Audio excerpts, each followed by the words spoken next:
नमस्कार। दिन भर की बड़ी खबरों में आप सभी का स्वागत है और मैं हूं आपके साथ मुबश्शरा परवीन। तो बुलेटिन में आज बात होगी महाकुंभ में हुए हादसे की, दिल्ली में पीएम मोदी के चुनाव प्रचार की, देखेंगे चुनाव आयोग के निशाने पर आए केजरीवाल को, नीतीश कुमार को लगे बड़े झटके को, और बुलेटिन के आखिर में बात करेंगे वक्फ बिल पर अंतिम बैठक में बड़े विवाद की।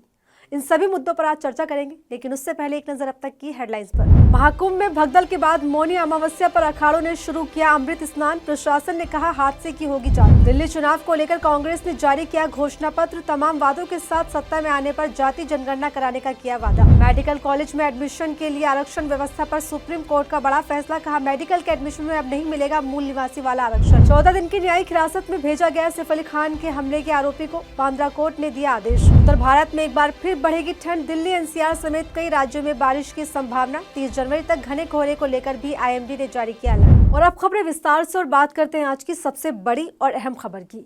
यूपी के प्रयागराज में चल रहे आस्था के कुंभ में मौनी अमावस्या पर अमृत स्नान से पहले भगदड़ मच गई, जिसमें लगभग 20 से ज्यादा लोगों की जान चली गई, कई गंभीर रूप से घायल हुए। इस बीच 20 करोड़ लोगों की भीड़ पर पुख्ता इंतजाम करने वाली योगी सरकार सवालों के घेरे में आ गई, जो कि लाजमी है। तो क्या है पूरा मामला, देखिए इस रिपोर्ट में। प्रयागराज के संगम तट पर उस वक्त योगी सरकार के पुलिस प्रशासन की धज्जियां उड़ गई, जब महाकुंभ को लेकर पुख्ता इंतजामों का दावा करने वाला पुलिस प्रशासन भीड़ पर काबू कर पाने में फेल साबित हो गया। और फेल भी ऐसा कि हादसे में 20 से ज्यादा लोगों की जान चली गई और 50 से ज्यादा लोग घायल बताए जा रहे हैं।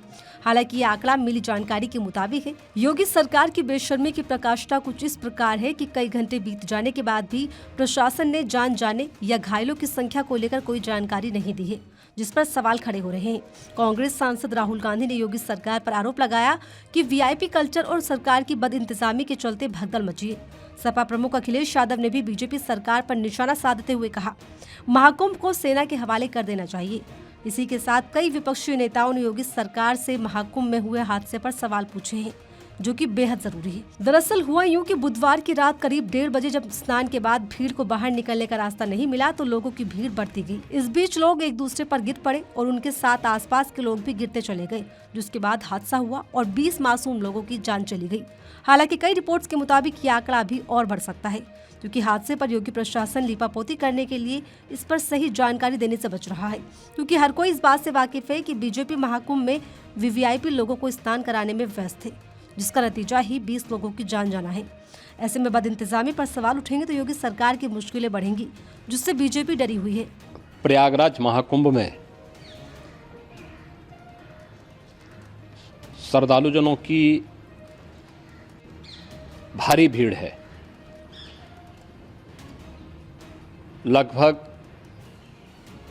8 से 10 करोड़ श्रद्धालु इस समय प्रयागराज के अंदर मौजूद है। कल भी 5.5 करोड़ श्रद्धालुजनों ने महाकुंभ का स्नान किया था। ये जो भारी दबाव श्रद्धालुजनों के कारण और श्रद्धालुओं के संगम नोच पर जाने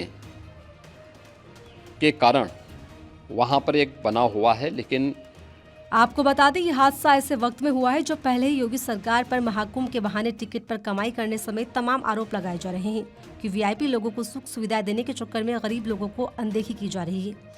ऐसे में योगी सरकार इस हादसे में बुरी तरह घिरी नजर आ रही है। वहीं हादसे के बाद भी महाकुंभ में आज मौनी अवस्था स्नान होने के चलते करीब 9 करोड़ श्रद्धालुओं के शहर में मौजूद होने का अनुमान लगाया जा रहा है। प्रशासन के मुताबिक संगम समेत 44 घाटों पर आज देर रात तक 8 से 10 करोड़ श्रद्धालुओं के डुबकी लगाने का अनुमान है। फिलहाल इस हादसे पर योगी सरकार चौतरफा गिर गई है। देखना होगा कि इस हादसे पर सरकार का अगला कदम क्या होगा या क्या इस पर जवाबदेही तय होती है। कुंभ में भगदड़ पर योगी सरकार निशाने पर आ गई, तो वहीं निशाने पर प्रधानमंत्री मोदी भी आ गए हैं। दरअसल दिल्ली चुनाव को लेकर पीएम मोदी ने आज गोंडा विधानसभा क्षेत्र में चुनाव प्रचार किया, वो भी ऐसे वक्त में जब महाकुंभ भगदड़ पर 20 जान जाने को लेकर अफरा तफरी का माहौल है। तो क्या है पूरा मामला, देखिए इस रिपोर्ट में। दिल्ली की चुनावी जंग अब प्रचार के अंतिम चरण में पहुंच चुकी है। ऐसे में सभी राजनीतिक पार्टियों ने चुनाव प्रचार को तेज कर दिया है और बढ़ चढ़कर इसमें हिस्सा ले रहे हैं। इस बीच प्रधानमंत्री मोदी ने भी दिल्ली के दंगल में अपनी मौजूदगी दर्ज कराई। प्रधानमंत्री मोदी बुधवार यानी आज दिल्ली के गोंडा विधानसभा क्षेत्र में चुनाव प्रचार के लिए पहुंचे। इस बीच प्रधानमंत्री मोदी विपक्ष के निशाने पर भी आ गई। दरअसल पीएम मोदी की रैली ऐसे वक्त में हुई जब बुधवार की देर रात ही यूपी के प्रयागराज में भगदड़ मचने से बड़ा हादसा हो गया, जहां हादसे में 20 लोगों की जान चली गई। ऐसे में इस हादसे पर यूपी की योगी सरकार विपक्ष के निशाने पर पहले ही है। उधर प्रधानमंत्री मोदी के चुनाव प्रचार पर भी सवाल खड़े हो गए, क्योंकि जिस तरीके से प्रधानमंत्री मोदी से लेकर तमाम बीजेपी के दिग्गज नेताओं ने कुंभ का प्रचार प्रसार किया, उसके बाद हुए इस हादसे ने सभी पर सवाल खड़े कर दिए। वहीं शाही स्नान, जो कि अखाड़ा परिषद की तरफ से रद्द कर दिया गया था, उसे भी दोबारा शुरू कर दिया गया है। बताया ये भी जा रहा है कि वहां अब हालात सामान्य हो गए हैं। इस बीच पीएम मोदी ने भी चुनावी रैली में इस हादसे पर शोक जताया। मैं महाकुंभ में जो दुखद हादसा हुआ है, उस हादसे में हमें कुछ पुण्यात्माओं को खोना पड़ा है।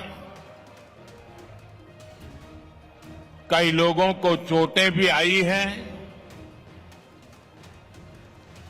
मैं प्रभावित परिवारों के प्रति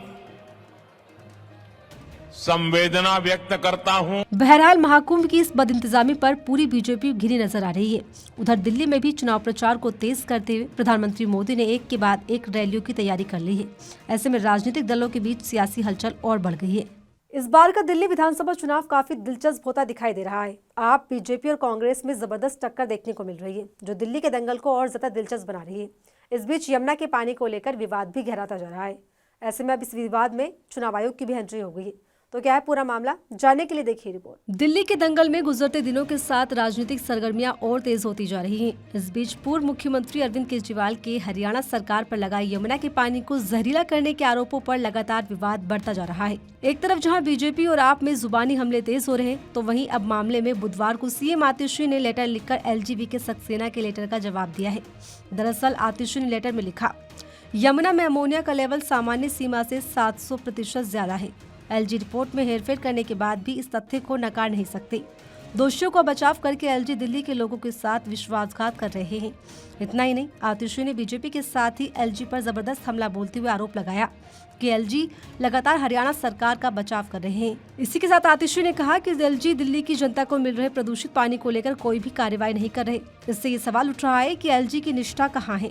दरअसल दिल्ली के उपराज्यपाल वीके सक्सेना ने मंगलवार को सीएम आतिशी को लेटर लिखा था। इसमें उन्होंने केजरीवाल की यमुना को जहरीला करने को लेकर दिए बयान को देश की शांति और सुरक्षा के लिए खतरा बताया था। एलजी ने लेटर में कहा था, चुनाव के बीच केजरीवाल के बयान से दो पड़ोसी राज्यों के बीच बड़ा विवाद हो सकता है। उन्होंने कहा कि वहीं सीएम आतिशी ने चुनाव आयोग को लेटर लिखकर इस भ्रम पर और भय को मजबूत करने का काम किया। ऐसे बयान दो राज्यों के बीच कानून व्यवस्था को खराब भी कर सकते हैं। जबकि दिल्ली जल बोर्ड ने दिल्ली सरकार के आरोपों का खंडन किया है, जिसका जवाब सीएम आतिशी ने एलजी को दे दिया। साथ ही एलजी और बीजेपी की मिलीभगत की बात भी कह दी, जिससे दिल्ली में सियासी तपिश बढ़ गई है। बताते चले, इसी मामले पर चुनाव आयोग ने आप संयोजक अरविंद केजरीवाल से उनकी यमुना के पानी में जहर वाले दावे पर सबूत की मांग की है। मंगलवार को भाजपा ने केजरीवाल के खिलाफ शिकायत दर्ज कराई थी। इसके बाद चुनाव आयोग ने केजरीवाल के नाम पत्र लिखकर कहा कि बुधवार रात 8 बजे तक जवाब दे। चुनाव आयोग का कहना है कि केजरीवाल ने भाजपा की हरियाणा सरकार पर बहुत गंभीर आरोप लगाया, जिससे राज्यों के बीच नफरत पनप सकती है। ऐसे किसी आरोप के साबित होने पर 3 साल तक की सजा का नियम भी है। ऐसे में यमुना के पानी को लेकर बीजेपी ने आप पर बड़ा दांव चल दिया है, जिस पर चुनाव आयोग भी बीजेपी के साथ खड़ा नजर आ रहा है।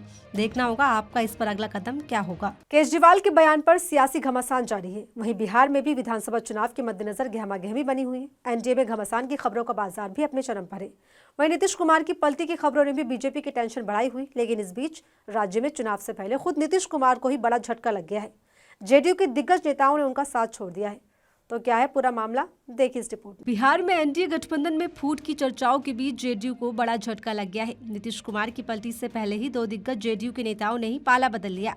दरअसल माउंटेन मैन के नाम से विख्यात रहे दशरथ मांझी के बेटे भागीरथ मांझी ने जेडीयू का दामन छोड़ दिया है और कांग्रेस पार्टी में शामिल हो गए, जो कि राज्य में चुनाव से पहले नीतीश कुमार के लिए बड़े झटके के तौर पर देखा जा रहा है। बता दें, हाल ही में 18 जनवरी को पटना में संविधान सुरक्षा सम्मेलन के दौरान भागीरथी मांझी की कांग्रेस नेता राहुल गांधी से मुलाकात हुई थी। इस दौरान राहुल गांधी ने उन्हें सम्मानित किया था। ऐसे में बिहार विधानसभा चुनाव के मद्देनजर इसे एक बड़ा बदलाव कहा जा रहा है। दरअसल माउंटेन मैन दशरथ मांझी के बेटे भागीरथ मांझी के कांग्रेस में शामिल होने को महादलित जातियों के वोटों के गणित से जोड़कर देखा जा रहा है। कांग्रेस के इस कदम को मांझी समाज मूसर जाति को साधने की कोशिश कही जा रही है। बता दें 2024 में लोकसभा चुनाव में भागीरथी मांझी जदयू में शामिल हुए थे, लेकिन बीते 18 जनवरी को उनके लोकसभा में नेता प्रतिपक्ष को राहुल गांधी से पटना में मुलाकात के बाद से ही कयास लगाए जा रहे थे कि वो जल्द ही कांग्रेस ज्वाइन करने वाले हैं। ऐसे में कांग्रेस ज्वाइन करने के बाद भागीरथी मांझी ने नीतीश कुमार को बड़ा झटका दे दिया है। जेडीयू को छोड़ने को लेकर कहा जा रहा है कि पार्टी में कथित तौर पर उनकी अपेक्षा की जा रही थी, जिससे वो बेहद नाराज थे। भागीरथी मांझी के साथ ही पूर्व राज्यसभा सांसद अली अनवर और कुम्हार समाज के नेता मनोज प्रजापति भी कांग्रेस में शामिल हो गए। आदिवासी, अल्पसंख्यक और पिछड़े समाज के नेताओं में कांग्रेस में आने के साथ ही कांग्रेस पार्टी ये संदेश देने की कोशिश में है कि वो बिहार विधानसभा चुनाव की तैयारियों को लेकर आगे बढ़ रही है और इसे गंभीरता से भी ले रही है। वहीं दशरथ मांझी के परिवार के सदस्यों को कांग्रेस में शामिल करने और महागठबंधन के पाले में आने को जीतन राम मांझी के प्रभाव की काट के रूप में भी देखा जा रहा है। ऐसे में बिहार में विधानसभा चुनाव का काउंटडाउन लगभग शुरू हो गया है।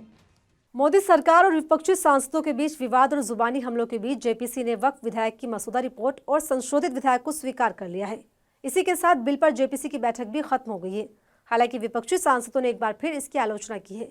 ऐसे में इस बिल पर विवाद कम होने के बजाय और बढ़ता हुआ दिखाई दे रहा है। पूरी खबर क्या है, जानने के लिए देखिए रिपोर्ट। वक्फ संशोधन विधेयक पर बुधवार को संसद की संयुक्त संसदीय समिति यानी जेपीसी की आखिरी बैठक हुई। इस बैठक में वक्फ संशोधित विधेयक को पारित कर दिया गया है। मीडिया रिपोर्ट्स के मुताबिक 16 सदस्यों ने इसके पक्ष में मतदान किया, जबकि 11 ने इसका विरोध किया है। मंजूरी मिलने के बाद विपक्षी सदस्यों ने इस विधेयक की आलोचना की है और इसे असंवैधानिक बताया। उनका कहना है कि ये विधेयक सरकार को मुसलमानों के धार्मिक मामलों में हस्तक्षेप करने का अधिकार देता है, जिससे वक्फ बोर्ड का अस्तित्व खतरे में पड़ जाएगा। इतना ही नहीं, विपक्षी सांसदों ने इस कदम को अलोकतांत्रिक तक करार दिया और दावा किया कि उन्हें अंतिम रिपोर्ट का अध्ययन करने और अपने असहमति नोट तैयार करने के लिए बहुत कम समय दिया गया है। आपको बता दें, सांसदों के विरोध के बाद समिति ने सांसदों को अपनी असहमति दर्ज कराने के लिए शाम 4 बजे का समय दिया है। इस पर शिवसेना यूबीटी सांसद अरविंद सावंत ने कहा है कि सभी विपक्षी सदस्य अपनी असहमति देंगे। वहीं जगदम्बिका पाल प्रस्तावित कानून का संशोधित संस्करण बृहस्पतिवार को लोकसभा अध्यक्ष ओम बिरला को सौंप सकते हैं, जिसको लेकर सभी विपक्षी दलों जैसे कांग्रेस, डीएमके, टीएमसी, आप और एआईएमआईएम के सांसदों ने विधेयक की तीखी आलोचना की है। ऐसे में इस पर विवाद और बढ़ गया है। उधर समिति के अध्यक्ष जगदम्बिका पाल का कहना है कि विधेयक में किए गए कई संशोधनों ने विपक्ष की चिंताओं का समाधान किया है। उनका कहना था कि जब तक ये विधेयक पारित होगा तो वक्फ बोर्ड को अपने काम में पारदर्शी और प्रभावी तरीके से करने में मदद मिलेगी। बताते चले, वक्फ संशोधन विधेयक को केंद्रीय अल्पसंख्यक कार्य मंत्री किरण रिजिजू ने लोकसभा में पेश किया था। इस पर बवाल होने के बाद इसे 8 अगस्त 2024 को संयुक्त संसदीय समिति जेपीसी को भेजा गया, जिस पर समिति की अंतिम रिपोर्ट आने के बाद भी विवाद बना हुआ है। ऐसे में देखना होगा कि बजट सत्र में ये बिल पेश हो पाता है या नहीं। और फिलहाल इस बुलेटिन में मेरे साथ इतना ही। ऐसी तमाम खबरों के लिए बने रहिए मेरे साथ और देखते रहिए आर्टिकल 19 इंडिया।